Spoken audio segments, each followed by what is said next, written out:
In this video, we will be discussing about the solidifications of metals, unit cell, crystals, grains, and Miller indices of families of planes and families of directions.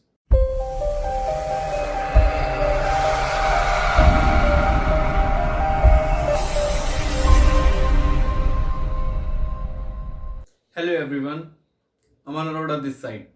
Welcome to the new video of crystal structure and thanks for the amazing response. In our previous 8 videos, we studied the mechanical behavior of metals under basic assumptions like they are isotropic and homogeneous. We studied stress and strains, and then we came to theories of failure, that when will the yielding start, and what are the combination required for principal stresses to make a metal yield. Now, to study the plastic deformation in detail, we should know that what is happening in the metal at the atomic level when it is plastically deformed. So to know the behavior of the plastic deformation at the atomic level, we should know that what is there in metals at atomic level.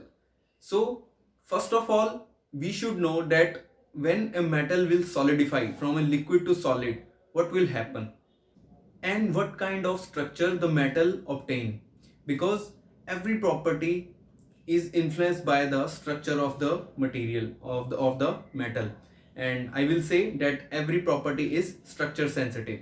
So let's see what happens when you pour a liquid metal into a flask or mold. First, let's see that what happens when a liquid metal solidifies. Now, liquid metals, to liquefy a metal, you need higher temperatures. For aluminium, the melting point of aluminium is 650 degrees Celsius, and for iron it is around 1500 degrees Celsius. So you need higher temperatures to melt the metal. And what happens when they solidify in a normal conditions? You just take a flask or a mold. It can be a flask or a sand mold, and you just pour the liquid metal inside it. So it is at high temperature, the walls may be at low temperature, they will be colder.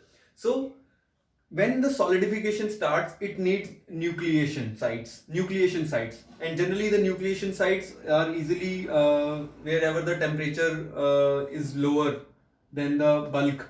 Here in the bulk the temperature will be high, and at the surfaces the temperatures will be low, so the nucleation will start.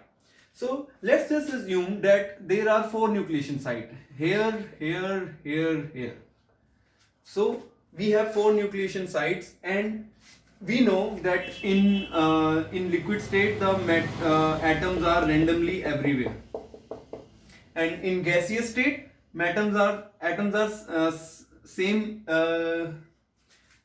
in same condition as in liquid, but at greater distances. So we are not able to see them in gases, and when in liquid they are closer but randomly oriented, randomly everywhere. But when the solidification occur, they start to make a structure, a solid structure. And when I am talking about metals, and generally which we study in our bachelors, they are generally these cubic metals, and I am just discussing simple cubic structures. They can be monoclinic, triclinic, orthorhombic, and many more, and they can be ceramics also. I am just discussing the periodic crystals, means metals, generally metals. So they will the atoms will form this kind of structure when they will be solidified. They can be simple cubic, it can be body centered cubic, it can be face centered cubic. It will depend upon the type of element, that if the element is of iron, it will make body centered cubic unit cell, and if the metal is aluminium or copper, it will be a face centered cubic, and generally NaCl makes a simple cubic structure.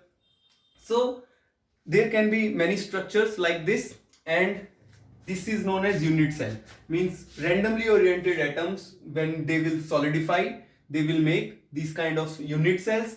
And we have seen in metals by X-rays that they make periodic arrangements, that one unit will repeat itself in a periodic regular way. So in this way we can get perfect single crystal. I have made here a perfect single crystal consists of simple cubic structure. Means you can see the repetition of this simple cubic will make a 3D single crystal, and I have just drawn a perfect single crystal. But generally perfect single crystal will not be there in simple cooling. For a perfect single crystal you need controlled environment and very sensitive techniques. But just imagine that the perfect single crystal is there, although there will be defects. So now let's imagine that this crystal will start nucleating at these 4 sides. Now just imagine that at this side the single crystal is nucleating in this direction. Okay, just like this 3D structure like this. And now here the nucleation can means the orientation can be anything, anywhere. So just imagine here the crystal structure is like this, and here the crystal structure is like this, and here the crystal structure is in this direction when it nucleated. So there can be many nucleation sites, more than 4. So when this metal will solidify, as you can see,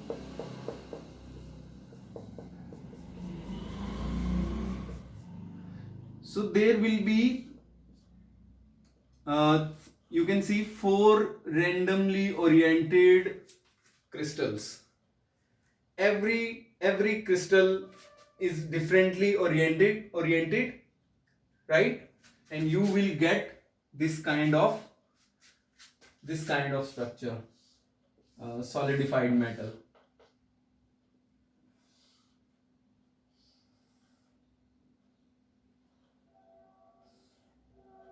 Right? So you get 4 different crystals, 1, 2, 3, 4. So whenever you will see a metal microscopically, you will always find that there are grains. There are different oriented crystals, and these different oriented crystals are known as grains. And the interfaces which separate one crystal from the another is known as grain boundary.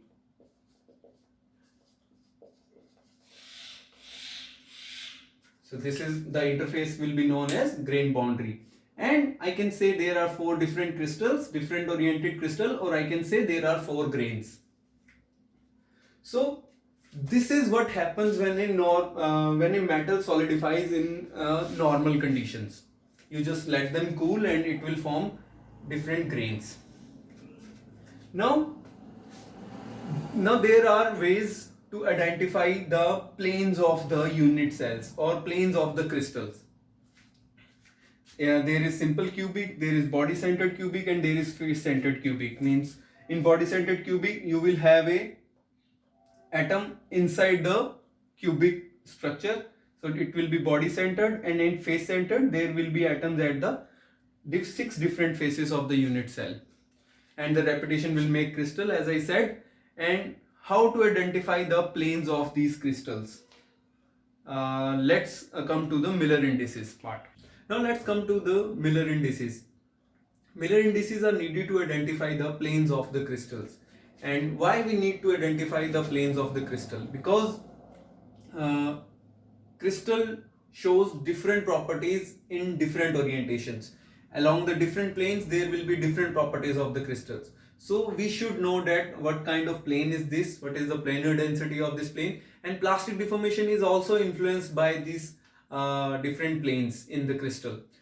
That is why Miller indices are needed. And what are Miller indices? Miller indices are the reciprocal of the intercepts of the plane with the XYZ axis. Reciprocal of the intercepts of the planes in XYZ direction. Now you can take here now in this structure, in this unit cell, I have taken XYZ and this is the origin. And you can shift the origin anywhere. You can keep the origin anywhere to draw the Miller indices of any plane. I am just taking here and consider this is my highlighted plane. I have to tell the Miller indices of this plane.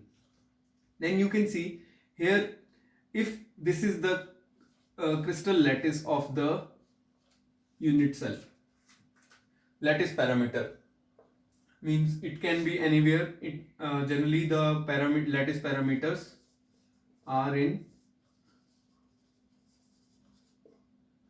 Armstrongs. Just consider A is 3.5 Armstrongs. So just consider this one lattice parameter. Here I am taking a cubic, so every lattice parameter is A 3.5 Armstrong, and let's consider this 1 unit. I am taking 1 unit is equal to 3.5 Armstrong. So now let's see what is the Miller indices of this plane, this highlighted plane. Now let's see that this plane is intersecting x-axis at 1 lattice parameter, means 1 unit. So plane is intersecting x at 1, and y-axis. Now this plane is parallel to the y-axis, so they will never intersect each other. So I can write it infinity, that they are matching at infinity. And same with the z-axis, the plane is parallel to the z-axis, so they are also meeting z-axis. This plane is also meeting z-axis at infinity. Now the reciprocal of this intercepts will be 1 by 1, 1 by infinity, 1 by infinity. So this will be 1, 0, 0. So this is the Miller indices of this plane. And generally the Miller indices, the planes are denoted by these brackets. And I will come to the family of the planes. Family of the planes are denoted by these curly brackets. Okay, these are round brackets, curly brackets. This is denoting one plane. This is denoting family of the planes.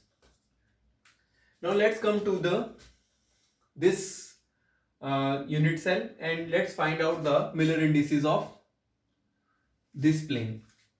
Now, as initially my origin was there, now when the plane to be identified is intersecting the origin, you can shift the origin anywhere. Let's imagine the origin is here. Here it is x, here it is y, and here it is z. Okay, so now the plane is intersecting x-axis in the -1, right? Here if it is origin, here is origin, so plane is intersecting the x-axis in -1, and in y direction, this plane is parallel to the y-axis, so infinity, and in z direction it is also intersecting at 1, right? So the reciprocal will be -1 by 1, 1 by infinity, and 1 by 1. So it will be -1, 0, 1, and -1 is always represented as 1 bar in Miller indices, 1, 0, 1.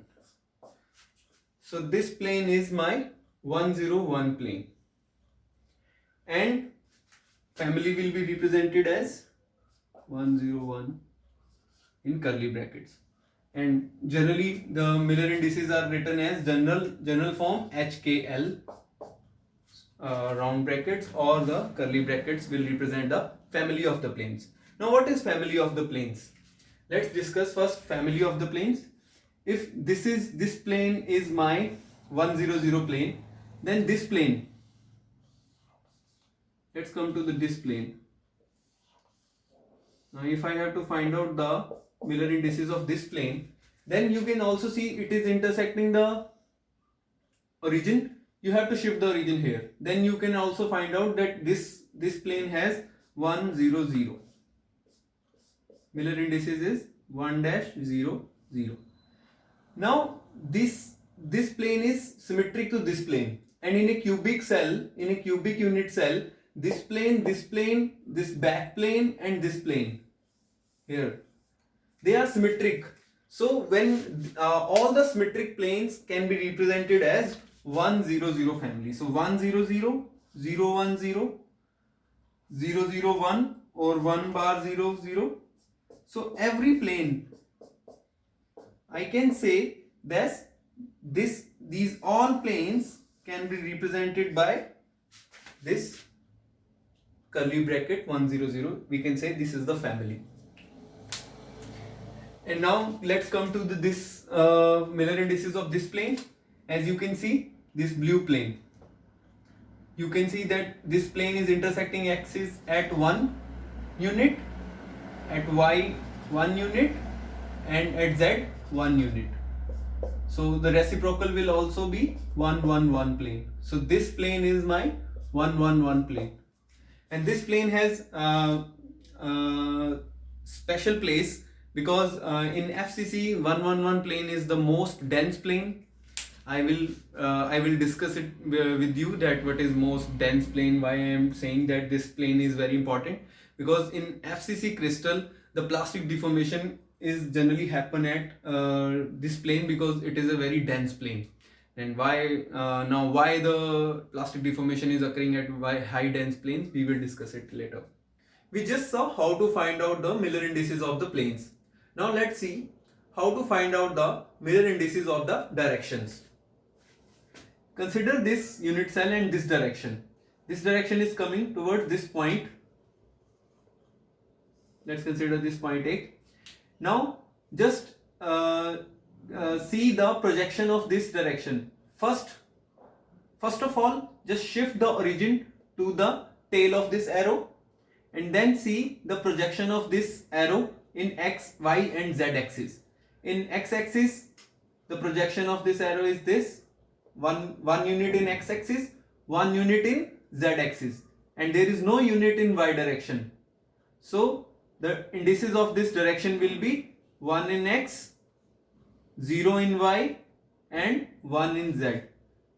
So this is 1 0 1 direction, and directions are represented by square brackets. This is one direction, and family of directions is represented by these brackets. Family of directions means if I will continue drawing this direction in this way, then this direction will represent the family of the direction, and it is denoted by these brackets. Now let's come to this example, and let's find out the direction of these Miller indices of these directions. Now let's find out first the Miller indices of this direction. This is my 1 1 1 plane, right? And what is the direction of this line? So just shift the origin here, and you can see if this is my origin, then this arrow is going towards x-axis in positive direction, 1 unit, and this is the projection of this direction, and it is going in y direction, it is going negative, so negative 1 in y direction, and there is no element in z direction, so 0. So I can write down 1 1 bar 0. So this is this direction, 1 1 bar 0. Now let's find out the Miller indices of this direction. Just shift the origin here and find out. As you can see, if this is origin, this is going in, the projection is in negative x direction and positive z direction, and no magnitude in y direction. So negative x 1 unit, no in y, and positive in z. So this is 1 bar 0 1 direction. So this direction is 1 bar 0 1. So this is how you find out Miller index of directions. Miller index is the singular and indices is the plural. Now, uh, some some shortcuts. If you want to know that what is the angle between 111 plane and 111 direction.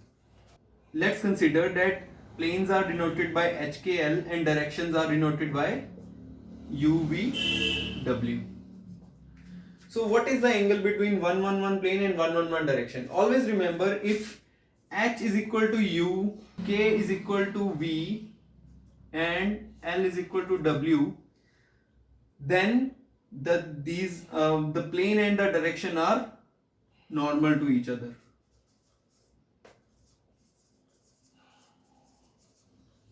So if this is the 111 plane, then the 111 direction will be normal to the 111 plane. Always remember. So these are perpendicular. 111 plane is perpendicular to the 111 direction. So this is the shortcut. And if you want to know that whether one direction UVW lies on HKL plane or not, means if UVW lies on HKL plane or not, like this 110 is lying on 111 plane, right? This 110 direction is lying on 111 plane. So if I want to know that any random direction lies on HKL, just do the dot product. Just take these as two vectors and do the dot product. If the dot product is 0, then the direction will lie on the plane. So I will write U dot H plus V dot K plus W dot L is 0, then UVW direction lies on HKL plane. For example, we can see 111 is the plane and 1 is the direction. So just do the dot product. 1.1 plus 1 dot minus 1, this is minus 1, right, plus 1.0. So this will be 1 minus 1 plus 0. So 1 minus 1 plus 0 will be 0. So this direction lies on this plane. So these are some shortcuts, and if you want to find out the angle between two planes, then let's see the formula. Now, if you want to know the angle between the two planes, if you have two planes H1 K1 L1 and H2 K2 L1 L2, then the angle will be cos theta, and this is just by considering these two as vectors, like doing the dot product. A vector dot B vector is equal to AB cos theta, where A and B is magnitude of these vectors and magnitudes are these. So cos theta is, you can easily write A dot B vector and magnitude of individual, product of magnitude of individual vectors. So this is how you find out the angle between two planes. And if you want to know that if these two planes are perpendicular, the cos theta will be 0. So just do the dot product A dot B. If H1 dot H2 plus K1 dot K2 plus L1 dot L2 is equal to 0, then the H1 K1 L1 plane is perpendicular to H2 K2 L2. Now we just saw the Miller indices of the planes for the cubic structure. Let's see a typical example for the hexagonal closed packed structure. For Miller indices of hexagonal closed packed structure. Now let's see the Miller index of hexagonal closed packed structure. In hexagonal closed packed structure, the atoms are placed at these sides. Mostly the hexagonal places are these sides, and one is in center, and there is one more plane of 3 atoms in center of this, like if this is is center at this, and so after one alternate plane there will be three atoms. So if here is this and here is this, so this will also be a plane. So how to find out the Miller indices of this? Just imagine that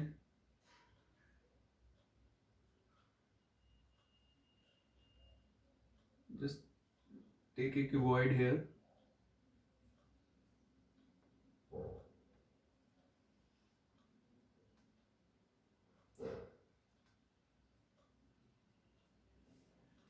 So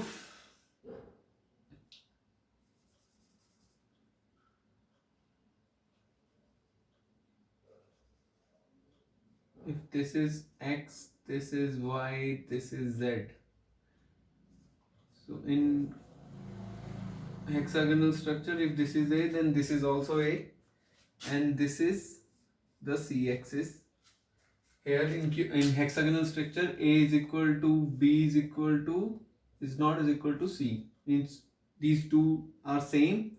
So B is equal to A, and C is different. And generally the C by A ratio for the ideally close packed hexagonal structure is 1.633. So this is the ideal hexagonal close packed structure.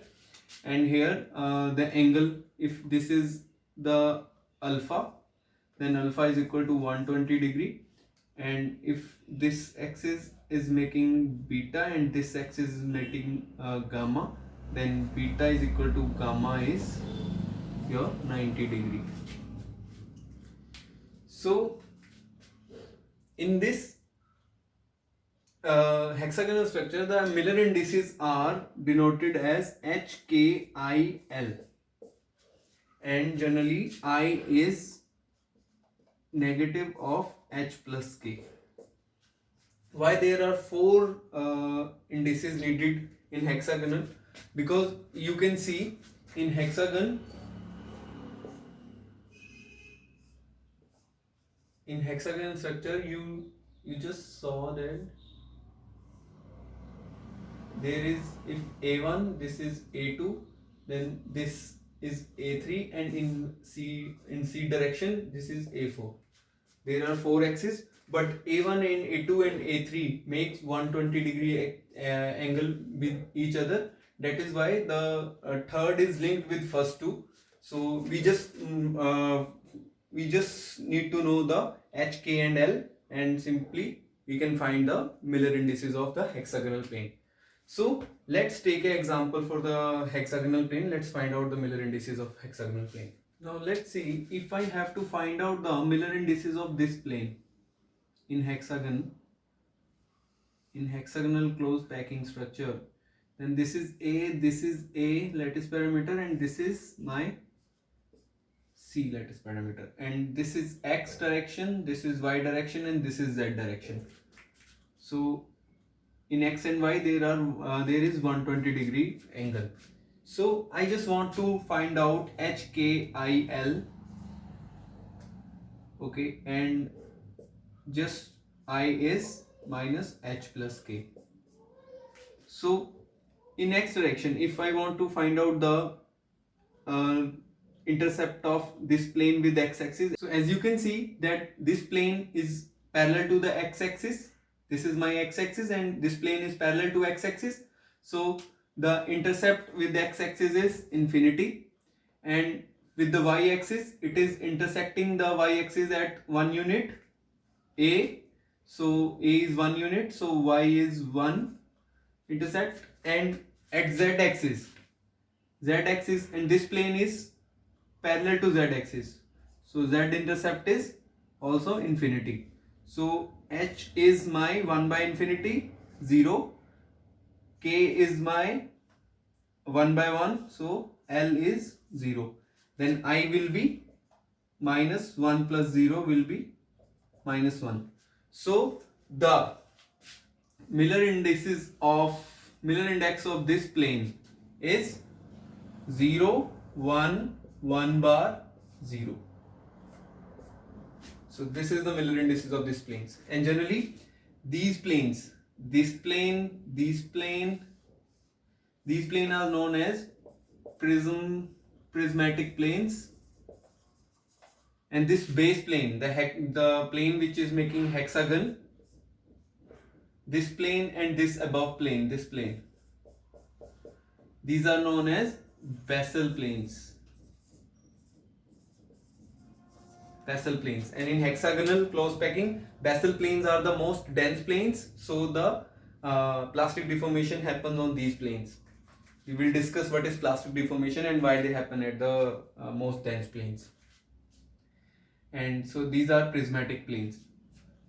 So this is how you find out the Miller indices of hexagonal. Let's find out the Miller indices of this basal plane. This basal plane. So the origin is here. You can see this plane is parallel to x and y axis. So x axis intercept is infinity and y axis intercept is also infinity. And z axis, it is intersecting the z axis at c. So I can take this also 1 unit. So this is 1. So HKL will be 0, 0, 1, and I is minus HK minus H plus K. So it will be also 0. So the Miller indices of the basal plane will be 0, 0, 0, 1. So this is my 0, 0, 0, 1 plane. So now I will be concluding this video. In this video we just saw that how a liquid metal solidified into different grains and what are the different types of crystal structures. Just a little bit introduction. We will discuss the crystal structure in detail in physical metallurgy part, but right now I am more concerned about the mechanical metallurgy. So I am just discussing a little bit with you. And today I talked about the perfect crystal only, but in normal condition when the metal solidified, the crystal is not in the perfect condition. There are defects. In real crystals there are many defects, and they can be desirable according to the application. And in our next video we will be discussing about these defects, specifically about the dislocations, edge dislocation and screw dislocation. And I think that will be the most important part of this mechanical metallurgy course, because we will study the plastic deformation with the help of dislocation theory. So if you think our videos are relevant for you, please subscribe and share our videos. Thank you.